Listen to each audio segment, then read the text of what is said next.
Anda masih bersama kami dalam siaran pendidikan interaktif bedah kisi-kisi persiapan ujian nasional. Dan pembahasan mata pelajaran yang kita bahas pada hari ini adalah fisika untuk adik-adik yang duduk di bangku SMA bersama dengan Bapak Nasrun Mirobi. Langsung saja kita lanjutkan kembali pembahasan kita pada hari ini. Silakan Bapak. Anak-anak sudah jelas sabar ini untuk indikator berikutnya. Kita lihat indikator yang ketiga, tetapi adik-adikku mohon bisa melihat tayangan yang akan ditayangkan oleh tim kreatif dari TV Edukasi kali ini. Ya, di sana ada 2 orang.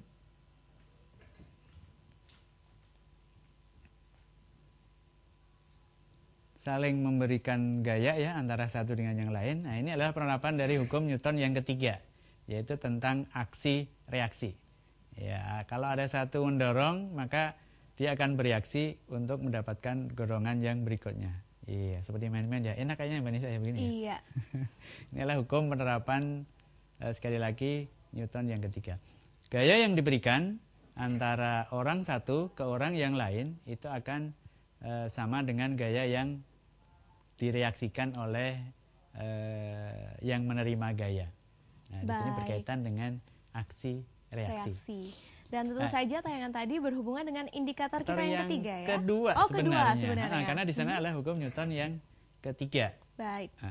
Untuk indikator yang ketiga ini berkaitan dengan materi di kelas 2 semester kelas 11 ya, semester semester ketiga, yaitu tentang dinamika rotasi gitu ya. Di sana ada torsi itu.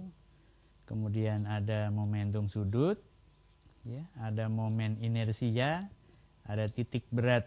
Nah, adik-adik yang dari rumah, ini adalah materi yang kata anak-anak yang sekarang ini katanya ini materi yang agak berat itu katanya, lebih dari materi yang lain. Mengingat ini adalah penerapan dari hukum Newton yang kedua, yang tadi kita bahas di indikator yang kedua. Nah, kita lihat beberapa tayangan dulu. Nah, di sana ada sebuah benda batang ya, sebuah batang, yang mana batang ini diberi sumbu, terus diberikan gaya, ada gaya F1, F2, F3, F4, kemudian dia beri kecepatan, akhirnya dia berputar. Nah, benda ini mengalami momen gaya. Nah, momen gaya apabila berputarnya melawan jarum jam semacam ini ada sementara buku menyebutkan ini negatif, ada sementara buku menyebutkan positif, tergantung dari sudut pandang. Baik. Kalau ini negatif berarti yang melawan positif gitu saja. Kalau yang ini positif berarti yang melawan itu negatif. Yang harus dipelajari oleh adik-adikku yang dari rumah adalah bagaimana penerapannya nanti di dalam soal gitu ya. Kita lihat soal yang pertama. Ya, ini berkaitan dengan titik berat. Ada benda seperti ini terdiri dari 2 bangun atau 2 luasan. Luasan 1 yang ini luasan 1, kemudian luasan 2 yang ini. Potongan kertas itu ditempatkan dalam sumbu koordinat X dan Y. Terus koordinatnya masing-masing pada 10, 20, 30, 10, 30. Ini anak-anak adik-adik di rumah tentunya juga harus langsung di luar kepala ini. Di mana letak titik berat ini? Letak titik berat benda 1 tentu di tengah-tengah ya, di sebelah sini. Letak titik berat benda yang kedua berada di sini. Nah, di mana letak titik berat benda atau susunan benda antara benda yang di atas dan di bawah. Nah, tentunya letak titik berat itu akan berada di antara kedua titik ini. Nah, di sini. Perkiraan ya. Di situ. Nah, di mana letak titik berat itu? X-nya berapa? Y-nya berapa? Kita lihat. Nah, jawabannya adalah 15,11. Ya, pas ya. Di sini separuhnya dari 20, berarti ini 15. Kemudian 10 lebih sedikit, 11. Nah, berarti tepat posisinya di situ. Tapi bagaimana cara kita menentukannya? Kita lihat. Rumus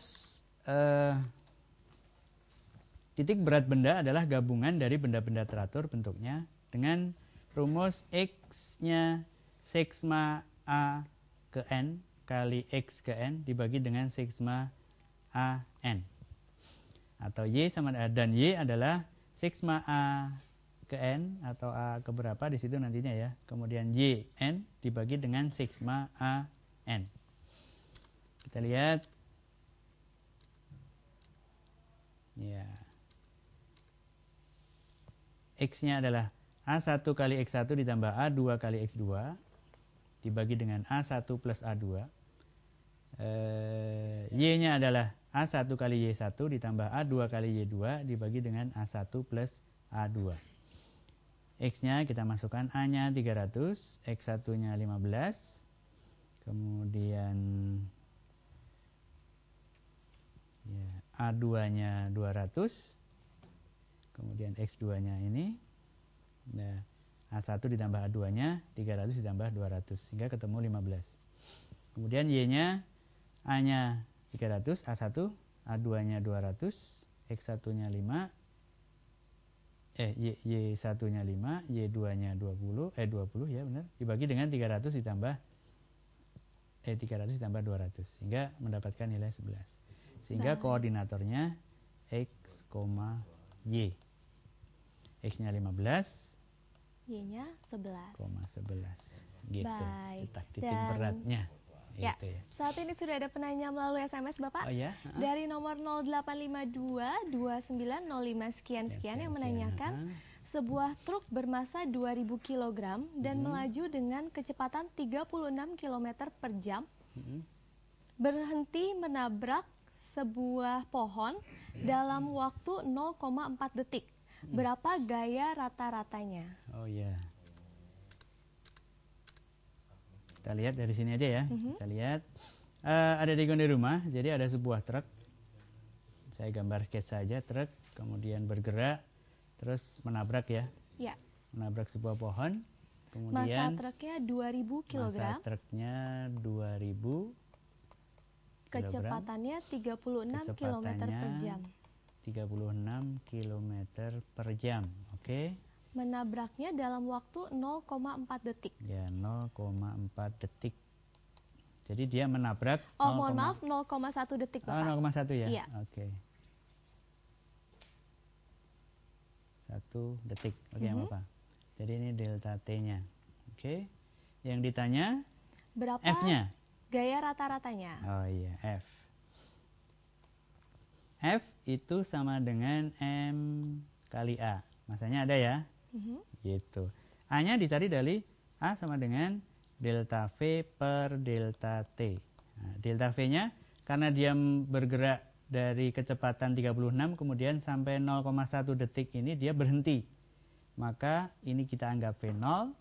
Kemudian karena dia berhenti maka VT-nya 0. Berarti ini VT min V0 dibagi dengan delta T-nya adalah 0,1 tadi ya. Delta T. Udah, langsung ketemu kan? Nah, tapi ingat ada di rumah, kalau di sana kecepatannya 36 km per jam, maka kilometer per jam ini harus diubah ke meter per sekon. Nah, udah di luar kepala langsung ya. Ini nilainya adalah 10. Gitu ya. Dari mana kilometer diubah ke meter, kemudian jamnya diubah ke second, maka akan ketemu nilai 10. Maka langsung saja di sini sama dengan VT-nya itu 0 dikurangi V0-nya 10 dibagi dengan 0,1. Berarti min 100 ya. Min 100. Masuk ke dalam sini. Jadi nilai ini masuk ke A sama dengan masanya 2000 kali A-nya min 100. Berarti 200.000 Newton. Baik. Jadi gaya yang menahan dia itu 200 Newton. Baik. Dan saat ini sudah ada penanya melalui telepon, Bapak. Oh ya? Halo, Televisi Edukasi, dengan siapa di mana? Dengan Anirma. Ya. Silahkan, Aima, pertanyaannya. Apa? Halo? Ya. Neutral.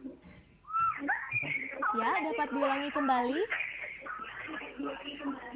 Apa bunyi hukum 1 Newton? Oh, Baik. hukum 1 Ya. Newton. Ya. Terima kasih atas pertanyaannya ya.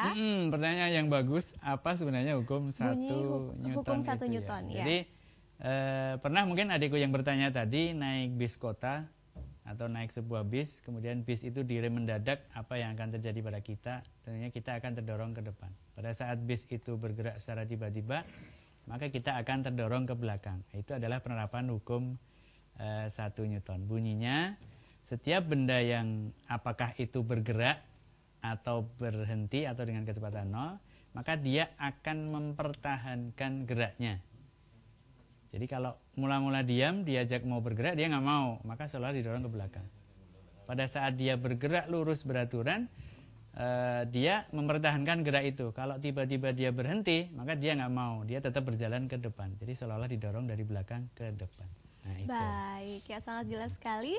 Karena itu adik-adik jangan kemana-mana, karena setelah jeda yang berikut ini kami akan segera kembali. Tetaplah bersama kami.